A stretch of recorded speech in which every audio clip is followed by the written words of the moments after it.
Good evening, everybody.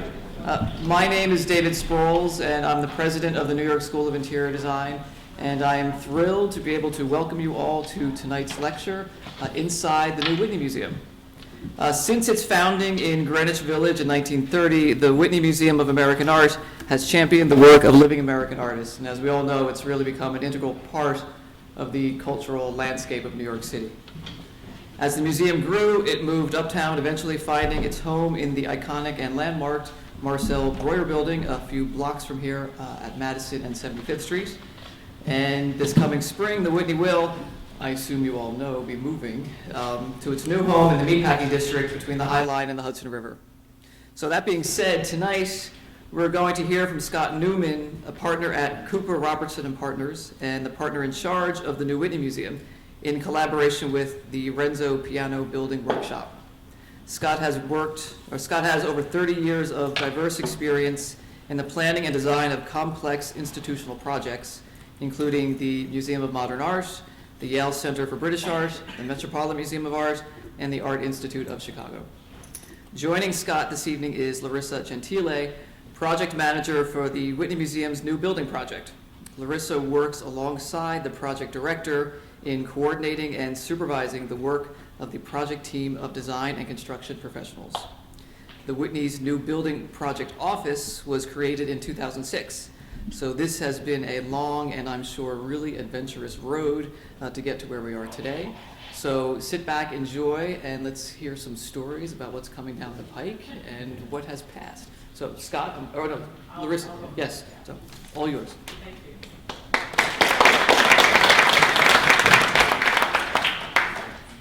Hi there. It's a pleasure to be here tonight, and we can't wait to share what will soon be our new building, open to all in the spring. So what we're going to do is explain a little bit about how we ended up downtown.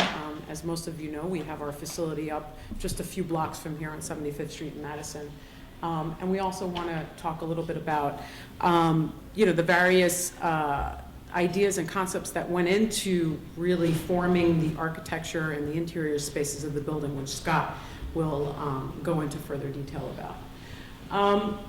As was mentioned before, the museum was founded in 1930 by American sculptor Gertrude Vanderbilt Whitney, and she actually founded the museum after years of collecting art from American artists who were largely unrecognized and I'd say almost undervalued by sister institutions like the Metropolitan Museum and even the Museum of Modern Art at that time. And she felt that the work they were doing really needed to be recognized. And so she started collecting what were her friends, fellow artists, and also artists that she was a patron to.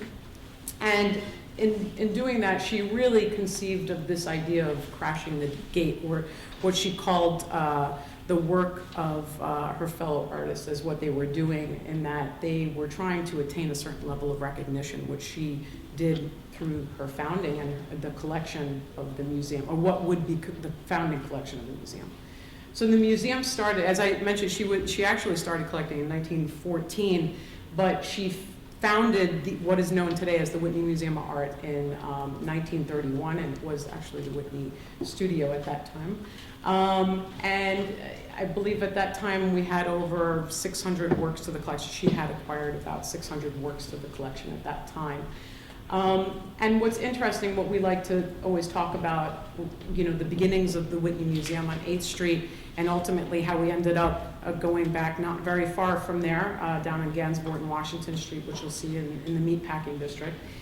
We call it very much a return to our roots, because that's the way we see it, and that's how basically the peregrination of the museum over time, as we'll see, is directly related to its collection and the growing needs of its collection. So what we'll do here is just show you a few shots of actually what the studio used to look like. It was quite residential. It wasn't what we see as museums being today with their large open spaces and white walls. You'll see here the main entrance of the Studio Club at that time.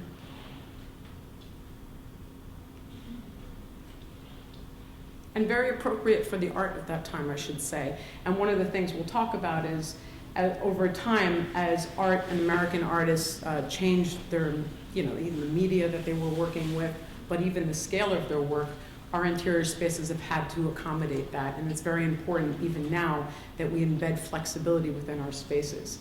So right here, it's actually 1954, the museum, Gertrude actually, and her successor, Juliana Force, wanted to make sure, it was really wanted to ensure that the collection was displayed in the best way possible.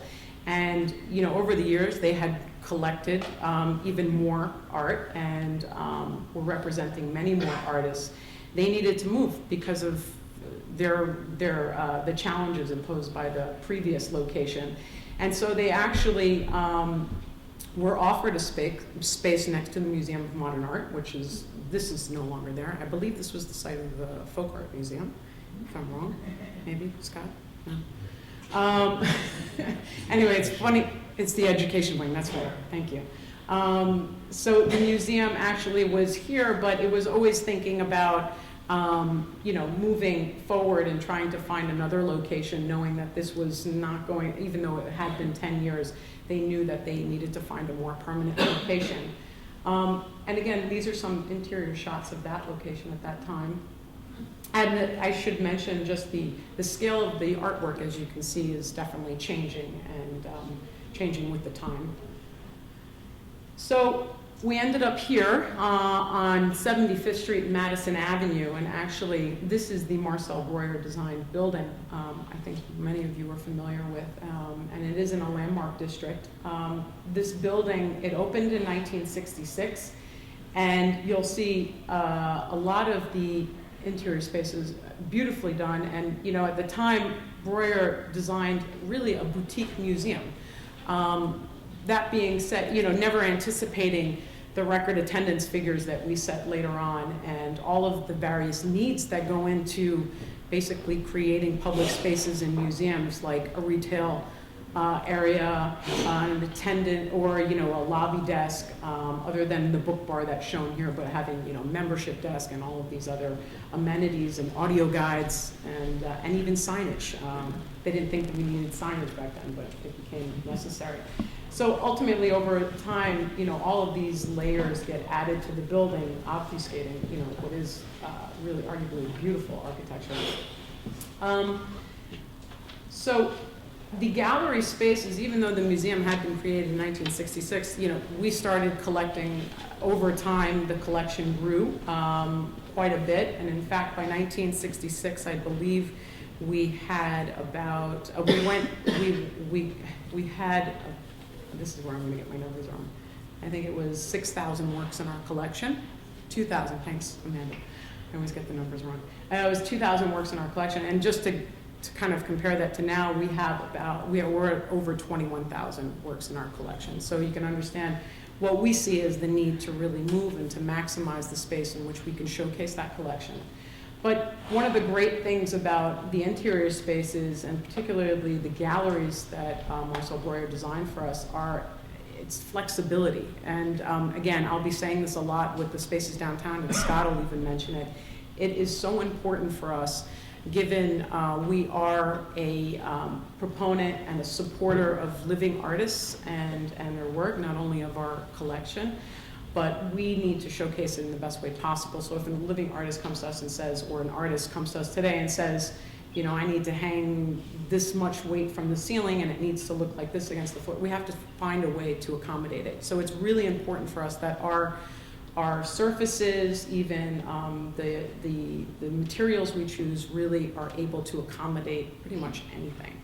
And we're constantly challenged by it.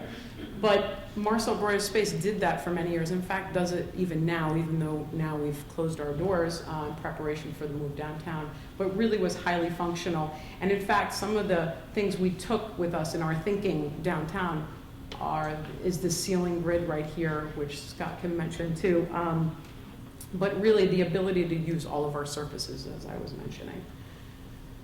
And this is just another installation. You'll see the scale of artwork is changing quite a bit. Over the years, we've had to introduce a lot more digital works and the ability to power things in for very consumptive works, and we've had to find out ways of, routing power and things like that. And it becomes, again, increasingly difficult to do in a very confined space like the museum uptown. And one of the big things that we found with wanting to create a better space for the display of work was, again, accommodating a space to showcase the iconic parts of the museum's collection, Edward Hopper being one of the most, I think, known parts of that collection that I was talking about. We have the largest holdings of drawings and prints for Edward Hopper, as well as a sizable collection of his paintings, as well as some other artists with which you'll be familiar, Alexander Calder and Willem De Kooning. And then going to more contemporary artists, Jasper Johns, Ed Ruscha, Cindy Sherman. Again, really just these are meant to showcase, the way art is being displayed in different ways and the varying components of their installations and things. And that really does feed into the concept for the design of the interior spaces. So, long story short, we ended up finding this space at the end of the High Line in 2006, actually, and it was offered to us by the city. At that point, the Whitney had gone through many iterations of expansion proposals on the uptown site. I had showed you on a previous slide the picture of the Marcel Breuer designed building, and then a suite of brownstones that were just south of it.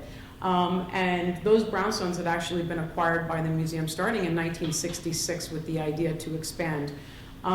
So the museum had undertaken many expansion proposals with many brilliant minds, I'd like to say.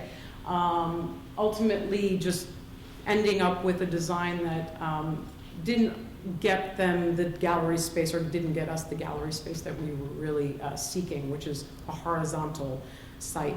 And that's something that we'll talk about here.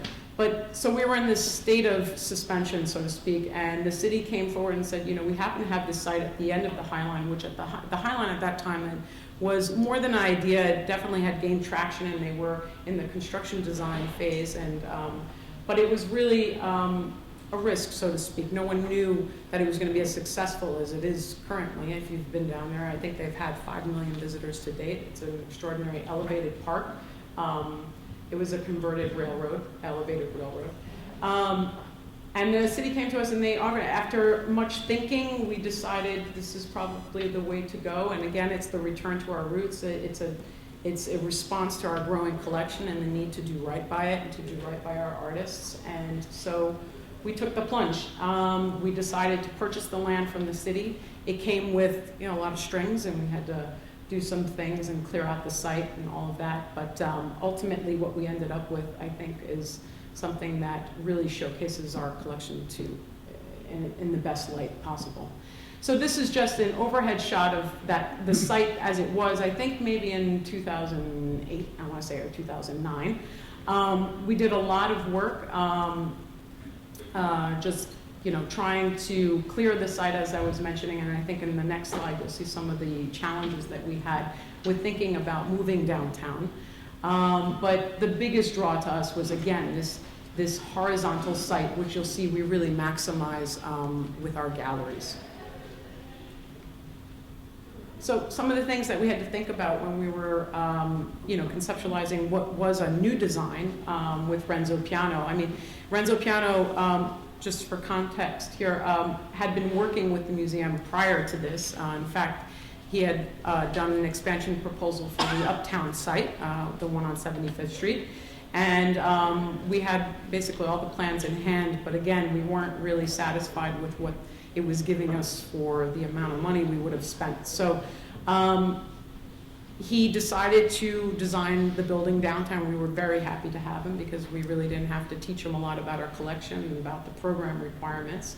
But some of the things that we had to take into consideration, which Scott can speak to the architectural answers to some of these, but it was really, as it says here, the changing neighborhood. It's a very high-end retail area. Its proximity to profit galleries that are located in the Chelsea district. The narrow streets, how do you create a grand entrance? How do you accommodate the attendance that we're hoping to accommodate, or the number of people that we're hoping to get through our doors? Also, with the clearing of the site, those were some of the conditions that we had when we purchased the land from the city. We had to relocate some meat packers, and actually most of the buildings were empty at that time, so it didn't involve that much work, but we did have to demo the site and clean the ground and all of that. And one of the great and maybe one of the the bad things about being where we are, located so close to the Hudson River, is just that we are located in basically what was non-existent at the turn of the 20th century. We're on organic fill, similar to Battery Park, so that means we have a long way to get to rock. And something interesting I found out when we were designing the building through our structural engineers, that museums are inherently light buildings, or at least contemporary art museums are light buildings, and they really need to be anchored down, especially when they're sitting in water like us. Just because of their cavernous spaces, it's very different than a commercial building that's quite dense. So that rock really matters to us because it's what's anchoring our building down. So some of the key aspects that you'll see, again, Scott will walk you through, but it's a 9-story building. It equates to 220,000, it's actually 220,000 gross square feet, that's incorrect. But more than the square footages, and actually, and let me compare that with the Breuer building on 75th Street. It's, that building is about 83,000 gross square feet. And more importantly, it's about the gallery space, as well as all of these other items, which I'll mention in a second. But the gallery space downtown, we're getting 50,000 square feet of gallery space. And up at the Breuer building, we get, I'd say, about 32,000 square feet, depends on what's utilized for that. So again, we're creating, it's not necessarily about, although I am saying bigger, it's not really about bigger is better. It's more about the quality of the space, and it's also the quality of programming that we're able to achieve with the space. And some of that is directly related to the firsts that we have with the building downtown. For the first time ever, the museum will have a dedicated education center, which includes a seminar room, a classroom, as well as a theater for 170 seats.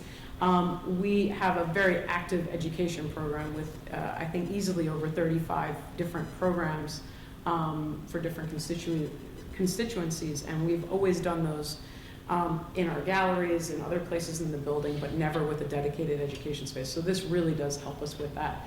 In addition, we're aiming for LEED Gold, which is quite difficult for museums that are constantly trying to maintain temperature and humidity, but we've done it. Luckily, thanks in large part to technological advances with equipment and things like that, and lighting. And our grand opening, as we were saying before, is scheduled for the spring of 2015. So on that note, I'll allow Scott Newman to talk a little bit about the architecture of the building. Thank you, Larissa. This is really an extraordinary site for a museum. I can't think of another museum that might have a similar setting. We're right on the river with views out over the Hudson, and bounded on the other side by the High Line, which is a unique park, which is highly successful. So in thinking about the design of the building, it was important to sort of think about those contextual elements and how they might shape the building, and also to think about the character of the neighborhood, the Meatpacking District, which has a very sort of gritty manufacturing quality to it. And you put that together with the sort of founding guiding principles of the museum that Larissa talked about, of working with living artists, really thinking about this more as a studio rather than a museum. And it starts to set a direction for thinking about design, about materials, and about how to engage the public and engage art. So you can see on the top here, there's a plan of the building located right there. So this is the High Line, and the High Line, this is the southern terminus of the High Line. What the Whitney knew but didn't sort of realize how important it would be is that there's a stair here that delivers everyone on the High Line down to the front door of the Whitney. So how's that for location?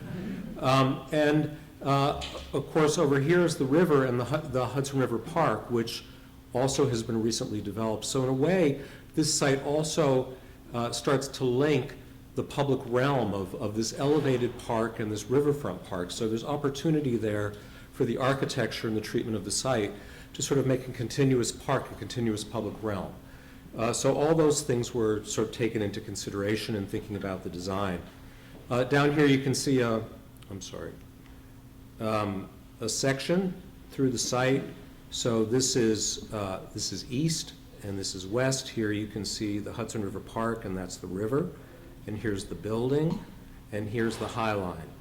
So there are a very strong set of elements in the neighborhood that the building had to respond to. How does architecture, certainly public architecture, cultural architecture, respond to the High Line? So all these things start to shape the building.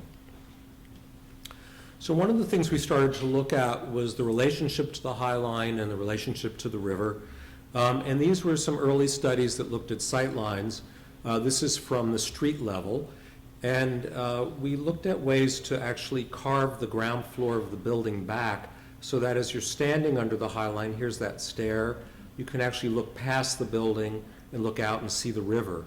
And as you come to the bottom of the High Line, again, you can see out and across the river, across to the river. So it starts to give some direction about how to shape that and how to create that continuous public realm between the High Line and the Hudson River Park. And likewise, when you go up to the High Line, there are also opportunities to see past the building, but also to see through the building, to make visual connections between the High Line and the Hudson River. So these are considerations that started to really inform the design of the building.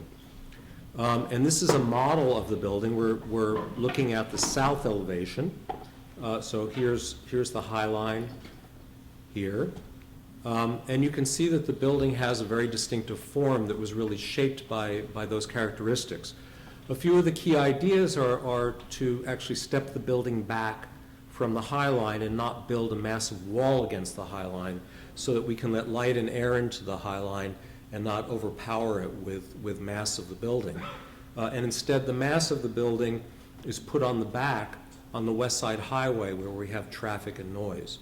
So that was sort of key in thinking about shaping the building. You can also see here that parts of the building are cut back and angled, and those really respond to those sight lines that I was showing you, so that in fact when you're on the High Line here, you can see past the building. Another interesting idea is that you can actually see through the building. So the programmatic elements, the galleries, the education center, all of those elements are actually located in the upper part of the building, and the public areas, lobby, ticketing, restaurant, shop, all of those are on the ground floor, and all of that is totally transparent, so that when you're actually standing here on the High Line or on the street, you can see right through the building to the Hudson River, and the mass of the building actually appears to be floating. You can also see here the step terraces. Another important idea is thinking about how to organize the program within the building. And central to that is the idea of a spine or a core. And you can see this vertical piece here that runs all the way through the building. And that is a kind of organizing piece. Inside of that are all the vertical services of the building. So elevators, stairs, ducts, air handling, plumbing, all of those run in that spine. And to the south side here are generally the program areas, the public areas like galleries and theater, education. And on the north side in this block are staff areas, and those tend to be more what the director likes to call the gray matter of the building. So the library, curatorial, conservation areas are all on the north side. So all those things contribute to the form of the building.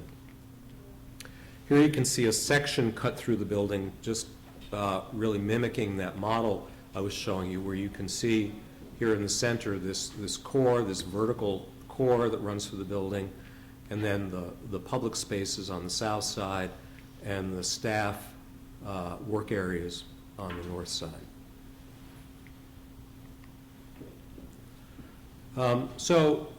This is again looking at the south elevation, and again you can see the sort of stepping, creating outdoor terraces overlooking the High Line, which are visible from the High Line.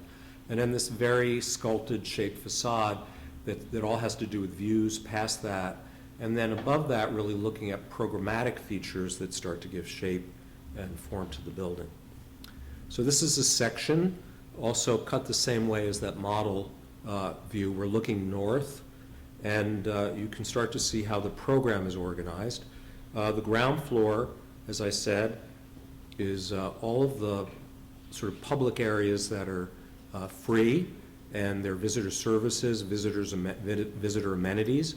And you can see also that this is shaped vertically so that when you're standing on the High Line, you can in fact see all the way through there to the Hudson River, and it's all glass. The blue floors, the ones that are toned blue here, are staff work areas, staff offices. And then above that, the green areas are the gallery floors. So all the galleries are raised up, and all the galleries relate directly to the stepping and these terraces. So contiguous with the galleries are these outdoor terraces or outdoor galleries, creating an indoor-outdoor experience for presenting art. This is looking down on the roof plan. So again, you can see this is the main part of the roof, the mechanical plant. We actually have a green roof on this upper part, which contributes to our LEED certification. And then these are the terraces on each floor stepping down that relate to the galleries. One other thing worth mentioning is that adjacent to this building right here is a new maintenance and operations building for the High Line. And the Whitney also has access and in fact ownership of the roof of the High Line, and so that's going to be treated as an outdoor gallery as well, and that's being developed as part of the project. So here's another view of that model where you can clearly see the stepping for the gallery floors. You can see this core piece, this spine running through the building, and there's some other features which we'll talk about a little bit later, but they're outdoor stairs and things that start to connect the outdoor gallery pieces. But all these things really contribute to the form of the building. And then this is the view from the West Side Highway, which again has the most mass of the building. And you can see that vertical core running through. But one of the main features here is a theater, which has a glass wall which looks out over the Hudson River, and we'll show you some pictures of that. So let's go through the building, and we'll look at some of the spaces and talk about some of the interior design ideas. This is the ground floor, and again, the High Line is out here. So you can see that the building, this is actually the footprint of the building. You can see that it's cut way back. These dotted lines show you overhangs of upper floors. So those are all covered, but all of this is outdoor space, and it's really a public plaza. Renzo Piano calls it the largo, which in Italian means a sort of widening of the street to create a public place. And really the goal here is to create an outdoor place that connects the public park of the High Line all the way through to Hudson River Park. It also creates a lot of opportunities for display of public art out here. And here at the east end of the ground floor is the restaurant with outdoor seating. So all of that really contributes to the street life of the Meatpacking District, which is very lively, and this is fully in character with the quality of the streetscape in the Meatpacking District. The rest of this is really all lobby area. You can see running through here that spine or core that has all the stairs and elevators, and there's a large public stair, monumental stair here to take people up. And then these are the Whitney elevators. It's worth mentioning that we have one giant elevator that's reminiscent of the Breuer building, which will be used for transporting art, but also visitors. So some ideas from the Breuer building, which are characteristic of the Whitney, have been translated to this new building. Within the lobby, there's a lot of interest in displaying art, so there are areas where we can display large-scale sculpture and other kinds of works.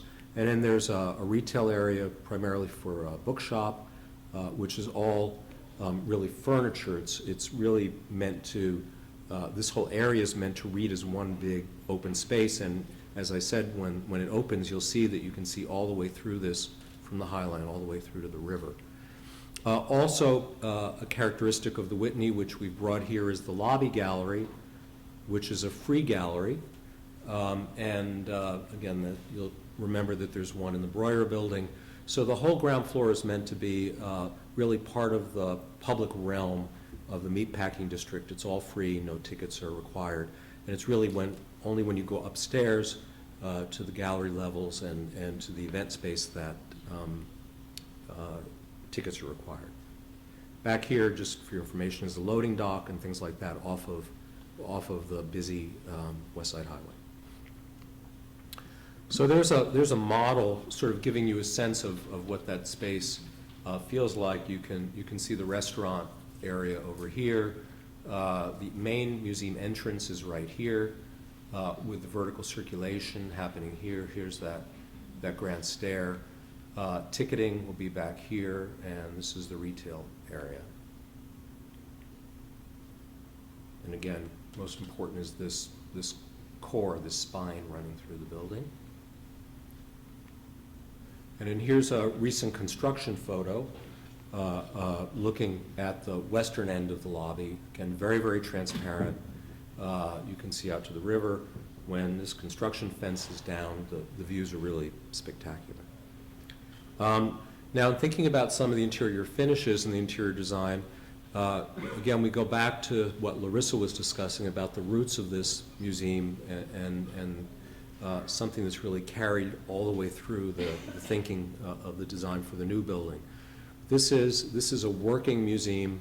It's really like a studio, and so rather than having refined finishes, we're looking at more finishes that are in keeping with the character of the Meatpacking District and with the idea of an artist's studio. So we looked at possibly using concrete on the ground floor, but for a variety of reasons with moving heavy sculpture and things like that, it seemed like it probably wasn't a good idea. So we've gone to a stone finish. And I'll show you a sample of that. Here's a rendering of what the retail piece is like. Again, it's really like a big piece of furniture that can be moved so that if there's special events, whether they be galas or even special art events, this can be moved out and the whole ground floor can be turned into a gallery space. And then there's a sample of the stone that's used on the floor. It's Spanish stone, dolomitic limestone, which is very hard and very beautiful. It has a lot of figuring in it. This is a rendering of the restaurant. Again, all very open, and it's really meant to have kind of indoor-outdoor feeling so that in good weather, all that seating will spill out onto the outdoor public space or largo. Another view inside. Looking back at the High Line up here. So again, someone standing there will be able to look all the way through the restaurant, through the lobby, and out to the river. And then this is a construction photo of the grand stair, which is going to be a very dramatic feature. It's open from the ground floor up to the first gallery level, and it'll really draw people up. So let's go up to the third floor. Remember, the floors below this are, well, actually, there's one floor below, which is a service floor. But this is a mixed floor where the eastern part, the part in yellow, are all staff administrative offices. But there is a public lobby here, this blue area. And then in this area, this pink area, that's the theater, which is a very flexible space for all kinds of performance and events, and I'll show you something about that. Here's the classroom that Larissa talked about. This is the first time the Whitney's ever had a dedicated classroom, and then seminar room back here. So these three areas work as a suite of rooms for education, but also this works as a public space for performance and performance-related events. This is a rendering of the theater, and you can see here the dramatic position up on the 3rd floor overlooking the river. It's a very, very flexible space that's been designed for music, for dance, for lectures, for art installations, and also as a space for education, for orientation.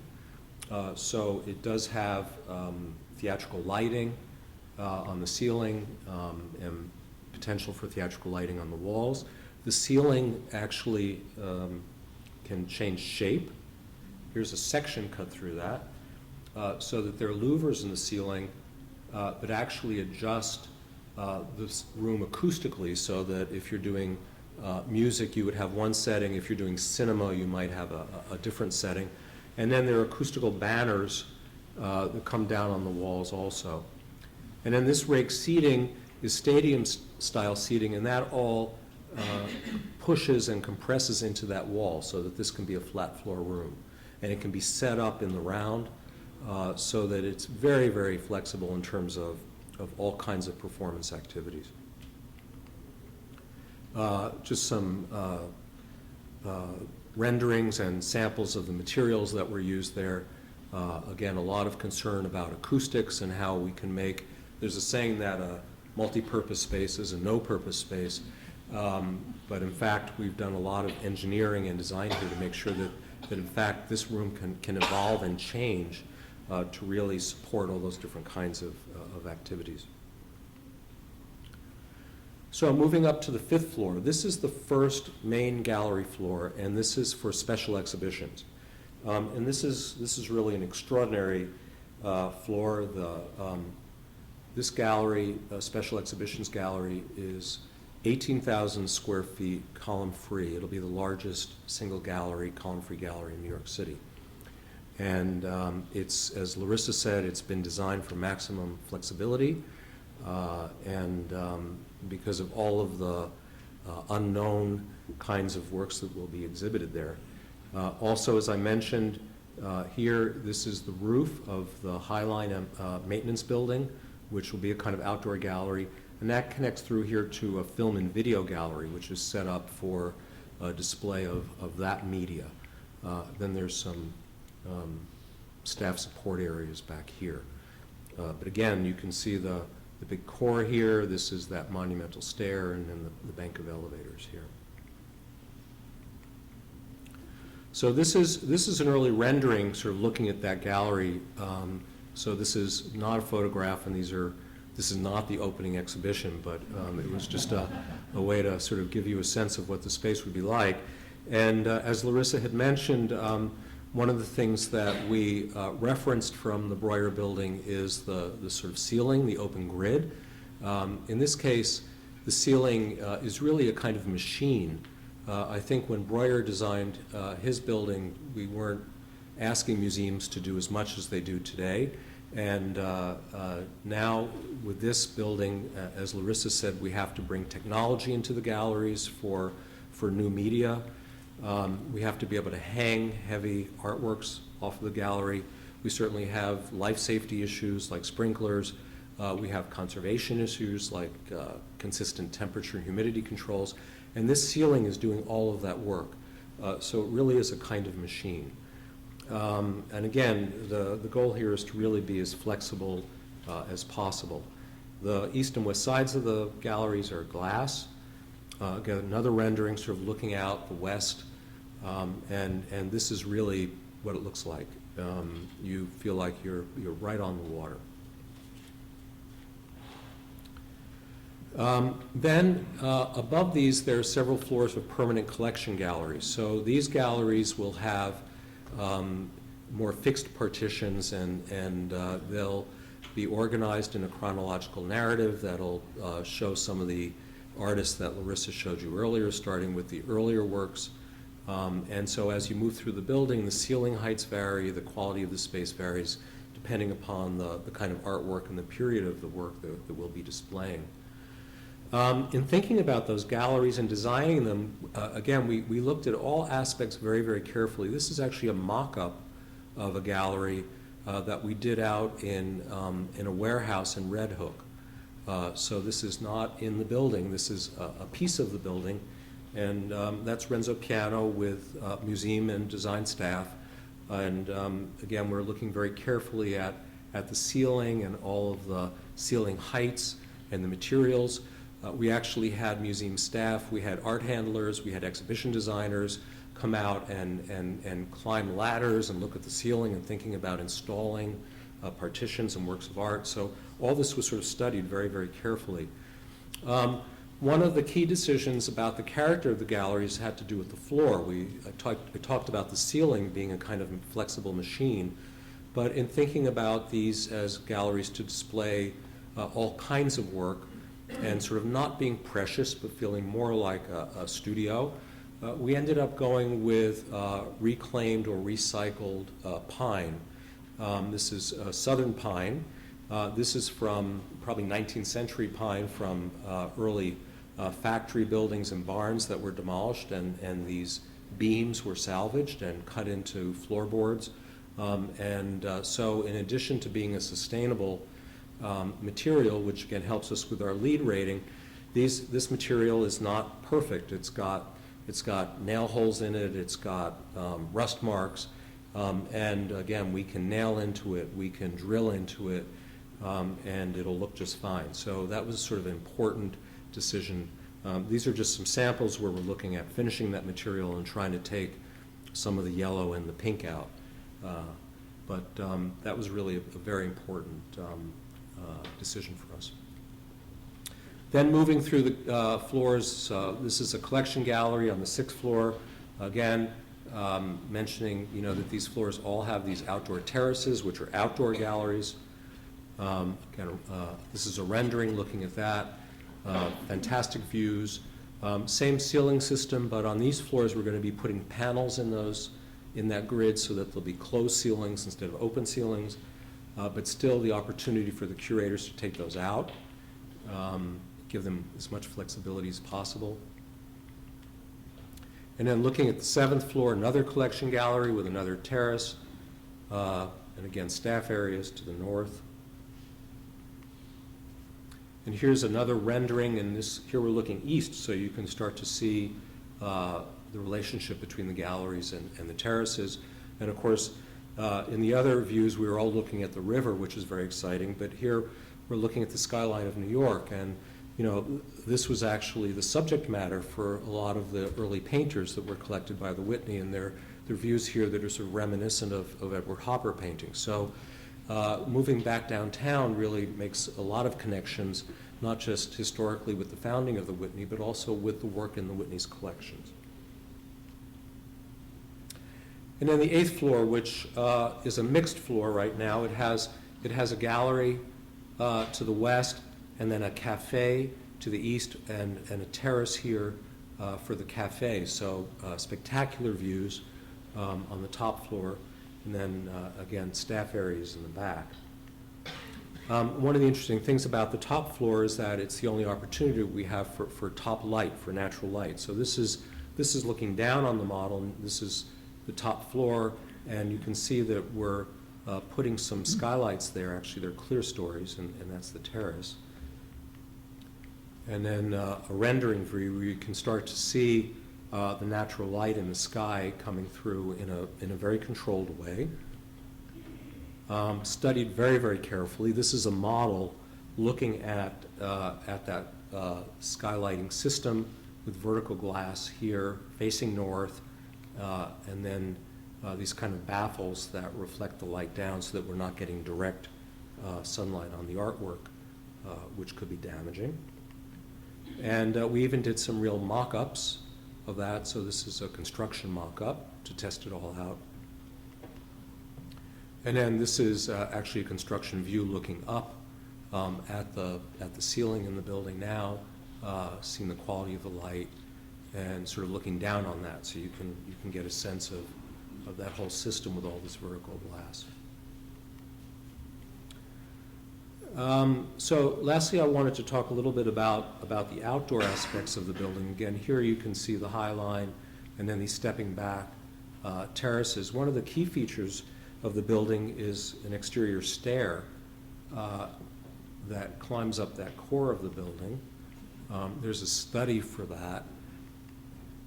And here it is under construction. And one of the amazing things about this is that the Whitney could actually curate a sculpture show outside on all the terraces, and you could actually climb up outside the building from one gallery to another. These have fantastic outlooks, or lookouts, I guess. And you can see that, this is a construction photo, but you can see that taking shape here. This is a view from the High Line, and I think it's going to be really one of the great destinations in New York. I think people are going to be thrilled to go up there and sort of see the view. And again, the idea of the Museum of American Art looking out on the city that was sort of important to its founding, and then looking across the river to the rest of America is a very compelling idea. So there's another view of the building, construction view. You can see the relationship to the High Line. Also, I thought it was important to see a view from the Meatpacking District. It's a very, very different kind of experience than seeing all that mass from the High Line. But, you know, again, the sort of hustle and bustle, the sort of rough quality, the industrial quality of the Meatpacking District, I think works well with this project. So, and there's a recent aerial view sort of showing the building in this really extraordinary site. So that's it, an overview, and Larissa and I are both available to take questions.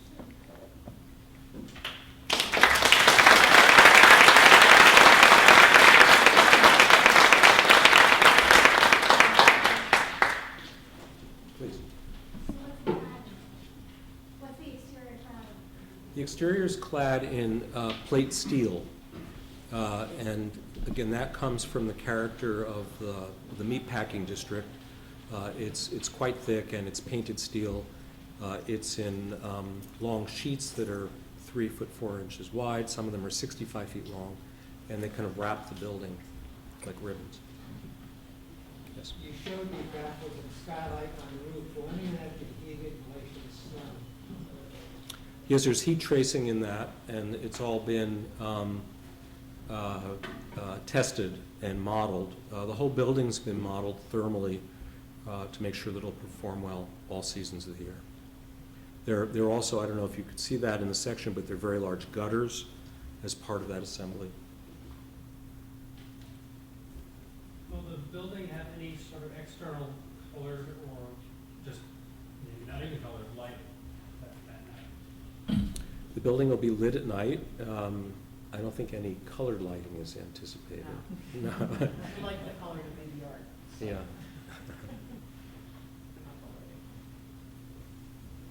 What's your exposure to Sandy, to future water intrusion? Very good question. That's the subject of a whole nother presentation. But we were actually, I like to think that we were fortunate in that when Sandy occurred, we were still an open construction site. Some of the steel was up, but the building was not enclosed. And the entire basement of the building was flooded with 6 million gallons of water. So that was really a wake-up call for us.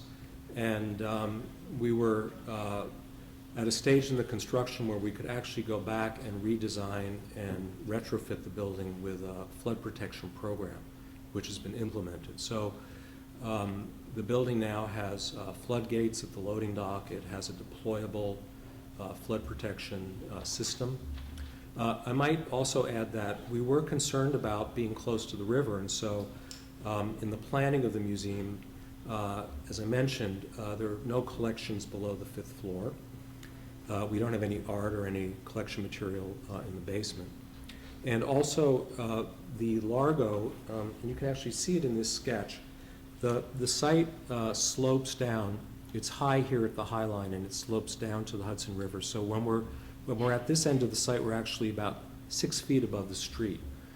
And so we made this outdoor public space level. The ground floor is really set more or less at the elevation at the High Line, which is about 6 feet above the street, which turned out to be at the 500-year floodplain, FEMA level floodplain, based on the old FEMA level pre-Sandy. So we were already at the 500-year floodplain level. And fortunately, there are only a few places on the west side that touch the street, the loading dock being one of them. So we've put in floodgates. One of them, the main one, I think, is 40,000 pounds, and 3 staff people can close it. So we're very well prepared for Sandy. What are the chances that those gritty buildings that are such appeal are going to be around for a while? Your neighbors to the east. It's actually a landmark district. In fact, we were just on the edge. We were just outside of the landmark district when we developed the building. It starts just to the north of us and just to the east of us. So that's all protected and regulated. And actually, the area where we are and south was being considered by the state as a historic district. So we did have to get reviewed by the State Historic Preservation Office. But that whole area is protected. Yeah, for those large interior bonding spaces for galleries or anything, do you foresee any interior wall manipulations being included or? Oh, yes. Absolutely. And in fact, the first designs for the inaugural exhibits have recently been completed. The building will, staff is currently occupying the office areas, but the rest of the building will be completed at the end of the year, and then we'll start building those first temporary exhibitions on that big floor, and then the permanent exhibitions on the upper floors. But the whole intent of the design is to allow for flexibility in terms of moving partitions and changing exhibits. You mentioned that there was no artwork below the 5th floor. Does that mean that there's no space for on-site art storage and sort of warehouse space? The art storage, primarily the works on paper will be stored on site, and they're actually on an upper floor. So they are on 6. There's a study center there and collection storage and the conservation lab. The larger works, other than works on paper, are actually stored off-site. Could you briefly tell us a little about the heating and air conditioning system that enable you to comply with the LEED gold? Well,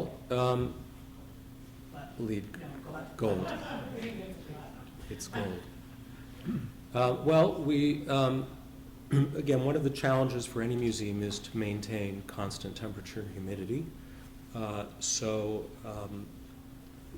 That certainly is the first goal, but we have several features. We actually have we're doing a cogeneration plant. You want to talk about the Yeah, I was features? going to say. Let you talk. Most of it is actually,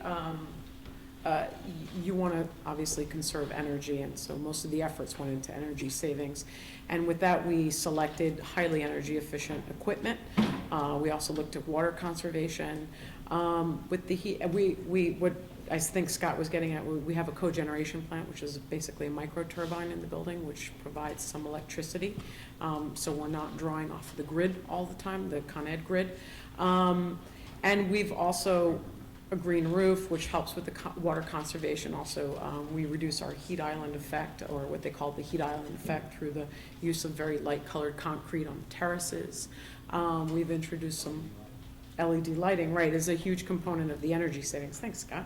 And we actually were able to commit to LED lighting a little later on in the process, but that's largely thanks to the, as I was mentioning before, to the technological advances with LED lighting. For a long time, museums eschewed LED lighting because it was too cold, it was too blue, and you really want incandescent and that warmth of natural light, which is really what incandescent gives you in more yellow tones.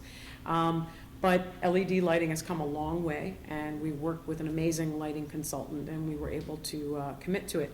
Doesn't go without saying, however, that our lighting grid, that ceiling system that we were showing you before, that Scott was showing you, can accommodate incandescent light if we ever did want to choose to show certain works of art under that condition. So we, again, have flexibility to change it out as needed. But I think for the lead components, that basically covers it. Yes? Will there be a logo on the building, and will it appear more than once on the exterior? You know, it's something that's being hotly debated right now. You know, we always look to where we are now at the Breuer Building, and really, we like for the architecture to be our brand, our logo. We don't necessarily want to brand it, but it's something we're actively considering whether we do want to put Whitney Museum of Art on the building. You know, we've thought about it above the canopy, obviously, just as a directive or, you know, a placement for, I mean, just a marker for the building. But in terms of utilizing the other facades, I don't think so, but I never say never with this project, so. But at this point, we're not considering it. Yes? What is the percentage of public versus non-public space in the building as a whole? I think that's a tough one. You know, we think of our public spaces as being the galleries, but we were mentioning before we have the education spaces. I'm sorry, I won't have that percentage offhand, but I don't know, that's a tough one, Scott. Maybe 60%? maybe 60, yeah.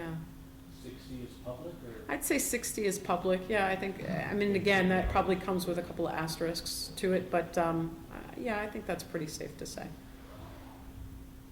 much does the humidity being put so close to the river, how does that affect the temperature and humidity and the effect on the art?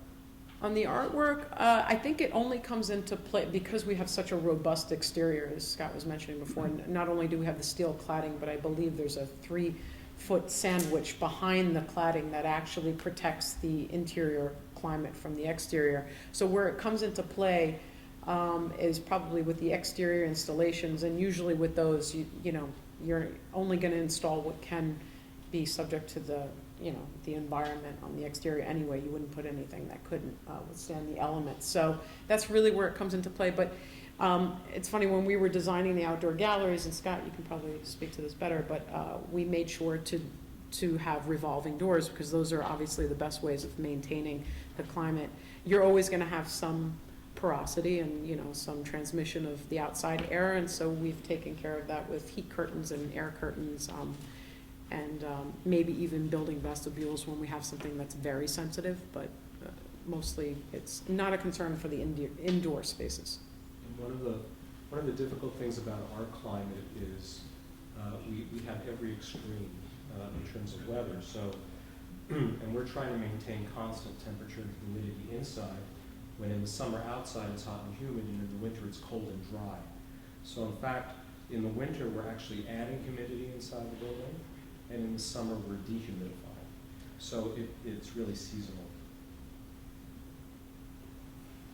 Roughly, how much of the permanent collection will be able to be on display at any given time? It's what we've done with the 50,000 square feet of gallery space is we've really divided it in half. So going forward, the museum has committed to using 25,000 square feet of its gallery space for a permanent collection.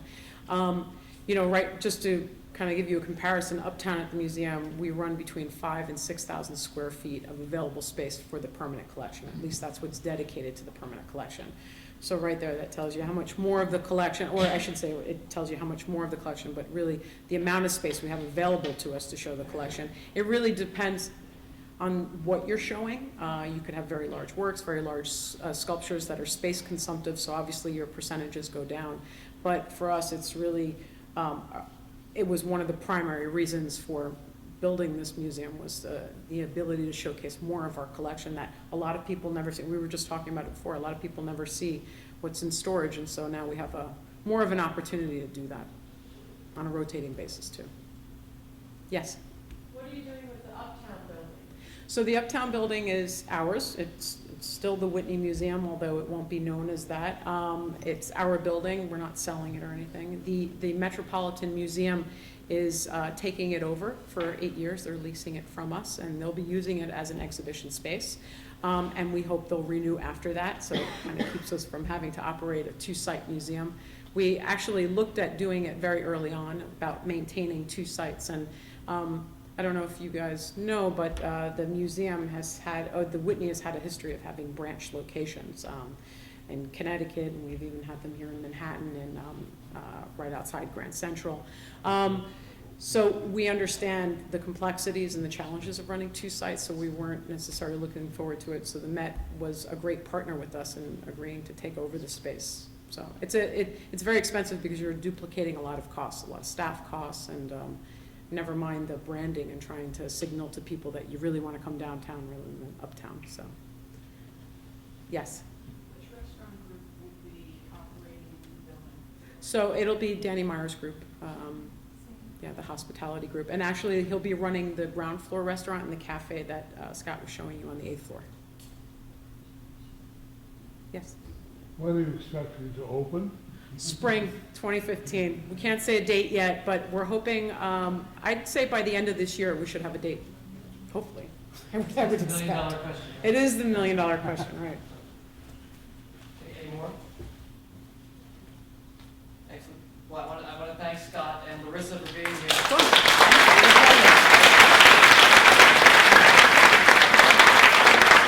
And I'm sure you're showing us a glimpse of the interior. Yeah, And I'm sure we're all excited to get down there and get into it sometime in the spring, and it'll be the new iconic Whitney Museum. So, excellent. So thank you all for being here.